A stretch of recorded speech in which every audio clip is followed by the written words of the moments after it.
kapihan. Ayun, paano mo siya may mo siyang representer. So, dili ka mo yung una, pero kanang kakaduha naman malibre no? Last year po, no? So, welcome tayo mo padayo din ayun, i-behalf ni Sir Patrick Montare. Salamat sa inyong pag-pili sa Asalang Farm. So, padayo i-develop sa mga farm. Puhod karong tuiga mahuman na ginamong develop ang tanan ng mga project na mga itanaw. So salamat kayo, salamat mo akong kalipay na nahimo mi party sa simbahan sa Digos, no? Bisan pagulat na sa Pastor Jerry, mingawon ta niya ug kanunay tang mingawon sa iyahang mga kuwan, iyahang mga kanang pagtudlo, no? Mga jokes niya. Kaya ikaw magkuha ng mga picture din. Malitayon ni kami ni Maricel, malitayon ni party ninyo, no? Sa simbahan sa Digos o dili din namon igihitaw o dili namon idalot din ang lugar ninyo. So ato nga tubig doon natin duha ka source, isa ka source na tubig na gikan sa sapa. So atong sapa sa Pilan River, gila na sa Santa Cruz, pinakalimpyo nga sapa gawas kung mo lubog mo lubog mo gina. Pero actually ang Pilan River consider siya pinakalimpyo na sapa diri sa Santa Cruz dahil natay tangki pero natay itaw siya takong nga filtration system. So natay filtration system makakita mo na po natay filtration system dito sa likod. Dayon ang atong area nga pwedeng mainom diri sa sulod sa park kanang naa sa duha ka sink diha sa dorm. Dahil na tubig diha ang kanang tubig sa dorm mainom sa sink dili katong sa CR. Kung sa CR dili sa mainom. Katong nasa sink sa likod mainom siya. Ug kanang sa kitchen kanang nasa sink po sa kitchen mainom siya. So mura na kanang diri dili na siya mainom. Mainom siya pero mas maayo kung katong ito filtration na siya siya. Dahil ikaduha dili na mo gialaw ang mga bisita na mo adto dito sa amo nga farm dito sa livestock. Natay tilapia, natay kandingan, natay manukan. Dayon natay gamay na production. Pero kung ganahan mo, schedule ka o tour dito natay kan makita ninyo ang area. Dayon ikaduha, akong ihangyo natay mga prutas, natay cranberry, natay mulberry. So bawal gyud mga bata makuha ka o cranberry o mulberry. So nagapamulak na sa pamunga. So bawal mga bata ha, kapit mo ko. So kung ganahan mo tilaw, parang hilang mo. Dayon ang amo diri nga kuan, doon na may gitaw siya o may agi nga mga instances na doon ay likawatan ni. Tungod kay napoy mga dili maayo. Actually, ang nahadlok din sa musulod diri, naman may dagang kuan diri, kubra diri. Karon among kubra diri, organic na mong kubra, organic na mong kubra. So dili ko siya anak ka dinumos. Pero karon gabi magsugod ko sa mga staff, sa banda staff na ibantay sa pagkuligo. So, dayon, magka-dorm, magbutang ko sa karadyo, magka-dorm, wala ko kabalo kung sa'y sabot ninyo. Yang gikuan mo gano'n mga design na lalaki din yung babae dito. So, anak yapon, pero na yung mga dako, no? So, nami radyo may butang sa magka-dorm, no? Dahil kung medyo mo mabalaan ng mayo, so radyo lang mo. So, kapit kayo mo matak sa akong sawan. Pag-welcome sa Amua diri sa inyong farm. And ang house rules na to dungag is sa ato ang program, ato ang lights off or rest is alas 8. So, pag-eat, wala na gyud mo gawas.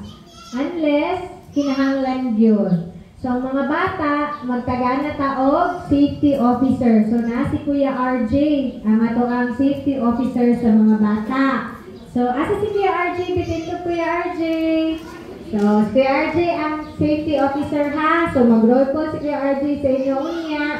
Tanaw niya kung complete, walang higawas. Sa mga adults, ang atong safety officer si Nico.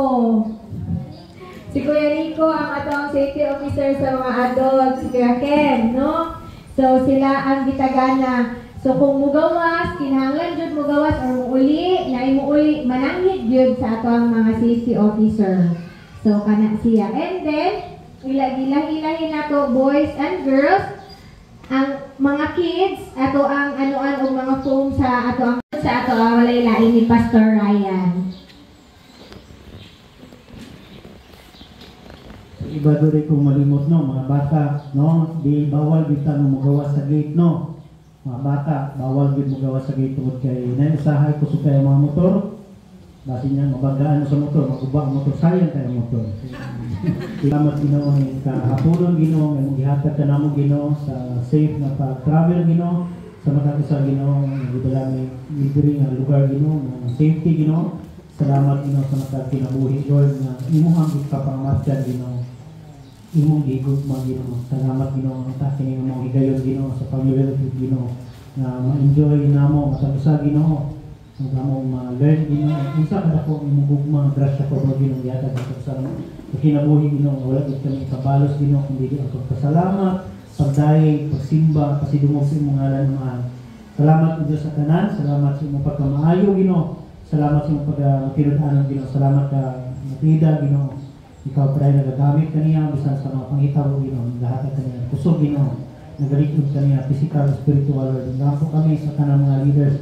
Meaning mong simbahan na Ginoo padayon ka sa matuto kanila Ginoo. Magatudlo ka. The Bible verse Romans 5:8. But God demonstrates His own love for us in this: while we were still sinners, Christ died for us. So let's worship with a grateful heart. Amen. Amen.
Pasalamat tos kami ng mahal kay imo kami itubutan ug ikaw ang nagpili na niya kami ang nagapit aron simbahon ka o pagdunduman mo kami Ginoo sa imong dakong gugma pinaagi sa imong paghatag sa imong bugto nga anak diri ka namin.